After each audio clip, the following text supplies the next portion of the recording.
આ શતાબ્દી મહોત્સવની રંગારંગ ઉજવણી થઈ। જામનગર જિલ્લાના જામજોધપુર ખાતે આવેલા ઉમિયાધામ સિદ્ધેશ્વર ખાતે સવા શતાબ્દી મહોત્સવની ઉજવણી થઈ રહી છે। કડવા પાટીદાર સમાજના જ્ઞાતિજનો અને માં ઉમિયાના ભક્તોની વિશાળ ઉપસ્થિતિમાં આરતી યોજાઈ। વેણુ નદીના કાંઠે આવેલા ઉમિયાધામની વિશિષ્ટ આરતી યોજાઈ હતી। તાલુકામાં આવેલી નવી વસાહત ગુજર પ્રાથમિક શાળામાં ઓરડાઓના અભાવે વિદ્યાર્થીઓ ખુલ્લા આકાશ નીચે બેસીને અભ્યાસ કરવા મજબૂર છે। આ શાળામાં સરકારે નવા ઓરડા બનાવવાની જાહેરાત કરી છે અને જર્જરિત ઓરડા ડિસમેન્ટલ કરવાની પ્રક્રિયા પણ કરી દેવાઈ છે।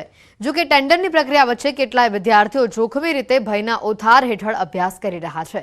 ઓરડા ન હોવાથી ભૂલકાઓને કડકડતી ઠંડીમાં કમ્પાઉન્ડમાં બેસાડીને અભ્યાસ કરાવાય છે। ત્યારે વહેલી તકે શાળામાં ઓરડાઓ બનાવવામાં આવે તેવી વિદ્યાર્થીઓ અને વાલીઓ માંગ કરી રહ્યા છે। અમારી શાળામાં ઓરડા ઓછા થવાથી અમને ભણવામાં તકલીફ પડે છે। સરકારને અમે નમ્ર વિનંતી કરીએ છીએ કે અમને જલ્દીથી નવા ઓરડા બનાવી આપે। અમારી શાળામાં ઓછા ઓરડા હોવાથી અમને ભણવામાં તકલીફ પડે છે, જેથી અમે સરકારને નમ્ર વિનંતી કરીએ કે જલ્દીથી અમને નવા ઓરડા બનાવી આપે। ઠંડીમાં અમે બહાર બેસીને અભ્યાસ કરીએ છીએ। નવા ઓરડા બનાવી આપે તો અમે સારી રીતે અભ્યાસ પણ કરી શકીએ। ગામના આગેવાનો છે એ બધા મળીને અમે રજૂઆત કરી છે 3 થી 4 વખત, તો થઈ જશે એવું કહેવામાં આવે છે, પણ ક્યારે થશે એનું કોઈ નક્કી નથી। એટલે જેમ બને તેમ વહેલી તકે આ સ્કૂલ બની જાય અને બાળકોને જે કોન્ફરન્સ શિક્ષણ મળવાનું છે એ મળી શકે તો સૌથી સારામાં સારું છે। ગુજર પ્રાથમિક શાળામાં ધોરણ 1 થી 8ના 388 વિદ્યાર્થીઓ અભ્યાસ કરે છે। શાળામાં માત્ર 3 જ વર્ગખંડ હોવાથી વિદ્યાર્થીઓને 2 પાળીમાં અભ્યાસ કરાવવામાં આવી રહ્યો છે। ઓરડાની ઘટને લઈને બાળકોને શાળાના ખુલ્લા મેદાનમાં વૃક્ષ નીચે અને ઓટલા ઉપર બેસાડીને અભ્યાસ કરાવાય છે। આ બાબતે અનેક રજૂઆતો કરાઈ છે, પરંતુ ઓરડાઓ ન બની રહ્યા હોવાનો વાલીઓ આક્ષેપ કરી રહ્યા છે। 7 મહિનાથી અમારી પ્રાથમિક શાળાની અંદર ઓરડાઓ તોડી નાખવામાં આવેલ છે, પણ સરકાર શ્રી નવીન ઓરડાઓ બનાવવા માટે ધ્યાને લીધી નથી। તેથી અમારા છોકરાઓને ઠંડીમાં બહાર બેસીને અભ્યાસ કરવો પડે છે। અહીંના લોકો જે આર્થિક રીતે સદ્ધર નથી હોતા એટલે બીજી પ્રાઇવેટ સ્કૂલોમાં ભણાવી શકતા નથી, એટલે સરકારી સ્કૂલોમાં અમારું છોકરું ભણી ગણીને આગળ આવે એ માટે અમે સરકારને બી રજૂઆત કરીએ છીએ અને અમારા ઓરડા વહેલી તકે બને અમારી જે રજૂઆત છે એ જે લાગતા વળગતા અધિકારીઓ સુધી પહોંચે એવી અમે માંગણી કરીએ છીએ। અમે અહીંયા બેઠક વ્યવસ્થા તો કરેલી જ છે અમે, પરંતુ આ બહાર 2 ઓટલા છે એના ઉપર બેસાડીએ છીએ અને 3 રૂમોમાં બેસાડીએ છીએ। મારો વિષય જ્યારે પર્યાવરણનો આવે છે ત્યારે હું બહાર કાઢું જ છું, કારણ કે મારે પ્રવૃત્તિલક્ષી શિક્ષણ આપવાનું હોય છે। અત્યારે મારે પાઠ ચાલે છે ઠંડુ અને ગરમ, એમાં કઠિયારા વિશે મારે એક પ્રવૃત્તિ કરાવવાની હતી, એટલે મેં બહાર કાઢી બેસાડ્યા છે। આવાસ યોજનાના લાભાર્થીઓનો આક્ષેપ છે કે તત્કાલીન પદાધિકારીઓના માધ્યમ બનીને અરજદારો પાસે આવાસ માટે નાણાંની માંગ કરાય છે।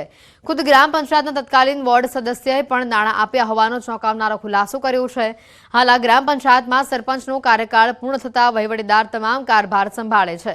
સ્થાનિકોનો આક્ષેપ છે કે તેમને યોજનાનો લાભ જ નથી મળ્યો કે આવાસ પણ નથી બન્યા અને વેરાની વસૂલાત કરવામાં આવે છે।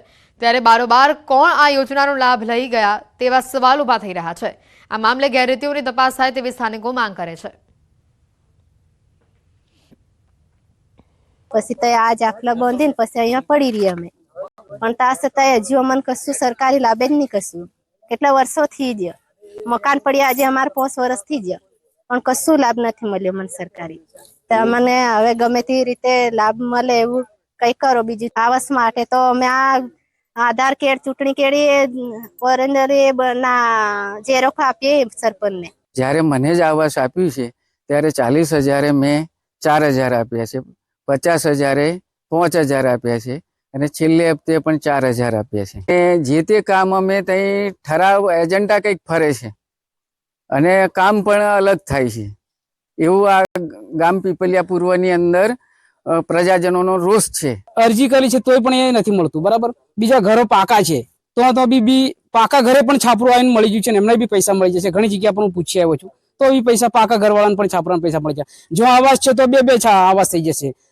અમુક ઘરે 6 7 આવાસ થઈ ગયેલા છે, ડબલ આવાસ થઈ ગયેલા છે। બસ સારો વિકાસ થવો જોઈએ। ભલે મને છાપરું નહીં મળે ને તો કઈ વાંધો નથી, પણ ગામમાં આવો ભ્રષ્ટાચાર થવું જોઈએ નહીં। કે પંચાયતની અંદર જે કઈ આ જે ઠરાવ થાય છે, બરાબર, હવે ઠરાવ બીજા થાય છે, કામગીરી બીજી થાય છે। કશું અમને જાણ જ નથી કઈ રીતના આ કાર્યવાહી થઈ આજે જ્યારે અમે વેરા પાવતી લેવા ગયા ત્યારે અમને ખબર પડી કે ખરેખર આ કૌભાંડ કઈ રીતે થયું એમ. વહીવટદાર છે એ બધા આગેવાનો રૂપિયા લઈને હેડપંપ છે, રોડ છે, રસ્તો છે, એ બધા પૈસા લઈને આગેવાનો રૂપિયા ચાવ કરે છે અને ભ્રષ્ટાચાર કરી રહ્યા છે. ભ્રષ્ટાચારમાં એની તપાસ થઈ, કાયદેસરની તપાસ થવી જોઈએ. તપાસ ના થશે તો અમે ગાંધીનગર જઈશું.